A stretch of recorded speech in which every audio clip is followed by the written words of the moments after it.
తిరుపతి జిల్లాలో పలు అభివృద్ధి కార్యక్రమాలను ప్రారంభించిన ముఖ్యమంత్రి నారా చంద్రబాబు నాయుడు పులికాట్ సరస్సును కేంద్రంగా తీసుకుని సుళ్లూరుపేట ప్రాంతాన్ని సంపూర్ణ పర్యాటక కేంద్రంగా తీర్చిదిద్దుతామని తెలియజేసిన రాష్ట్ర పర్యాటక శాఖ మంత్రి కందుల దుర్గేష్, తిరుపతిలో జ్యోతిబాయి పూలే విగ్రహాన్ని ఆవిష్కరించిన ఎంపీ గురుమూర్తి, టీటీడీ ఆలయాల ప్రాశస్త్యాన్ని భక్తులకు అందించేందుకు వర్చువల్ రియాలిటీ సహకారం తీసుకోవాలన్న టీటీడీ ఈవో అనిల్ కుమార్ సింఘాల్, కేంద్ర ప్రభుత్వం తగ్గించిన జీఎస్టీపై రాష్ట్ర వ్యాప్తంగా పూర్తిస్థాయి అవగాహన కల్పిస్తామని పేర్కొన్న Visakha zone customs and central tax commissioner Anand Kumar, ఫిబ్రవరి నెల 10వ తేదీ నుంచి శ్రీకాళహస్తి మహాశివరాత్రి బ్రహ్మోత్సవాలను వైభవంగా నిర్వహిస్తామని వెల్లడించిన శ్రీకాళహస్తి ఆలయ ఈవో బాపిరెడ్డి, ట్రాఫిక్ నిబంధనలు వాహనదారులు తప్పనిసరిగా పాటించాలన్న తిరుపతి జిల్లా రవాణా శాఖ అధికారి మురళీమోహన్ వంటి తిరుపతి జిల్లా సమాచార లేఖను ఇప్పుడు విందాం. తిరుపతి జిల్లా నారావారిపల్లిలో ముఖ్యమంత్రి నారా చంద్రబాబు నాయుడు పలు అభివృద్ధి కార్యక్రమాలను ప్రారంభించారు. నారావారిపల్లిలో స్కిల్ డెవలప్మెంట్ కేంద్రం, 33/11 kV సెమీ ఇండోర్ సబ్స్టేషన్ను సీఎం ప్రారంభించారు. అలాగే రంగంపేట, భీమవరం వరకు నిర్మించిన నూతన సీసీ రోడ్డు, ప్రాథమిక ఆరోగ్య కేంద్రంలో సంజీవిని ప్రాజెక్టు ప్రారంభంతో పాటు మూలపల్లె ప్రాజెక్టు నిర్మాణానికి శంకుస్థాపన చేశారు.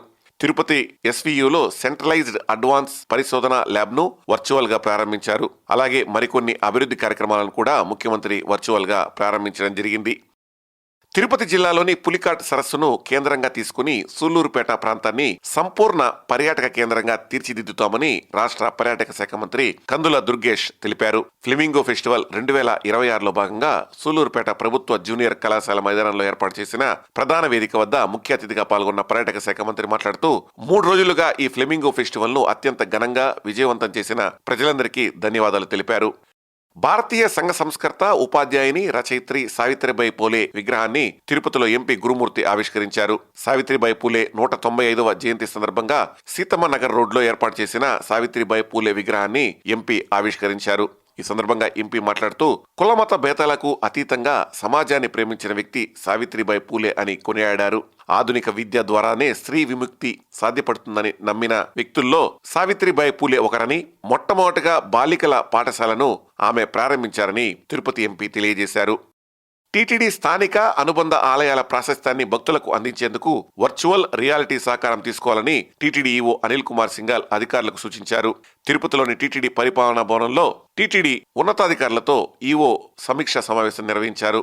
అనంతరం ఆయన మాట్లాడుతూ ఆలయాల శిల్పాలు, చిత్రాలను భక్తులు సెల్ ఫోన్తో స్కాన్ చేసినట్లయితే సంబంధిత పౌరాణిక, చారిత్రక ప్రాశస్త్యాన్ని తెలియజేసేలా నూతన టెక్నాలజీతో అనుసంధానం చేయాలని సూచించారు.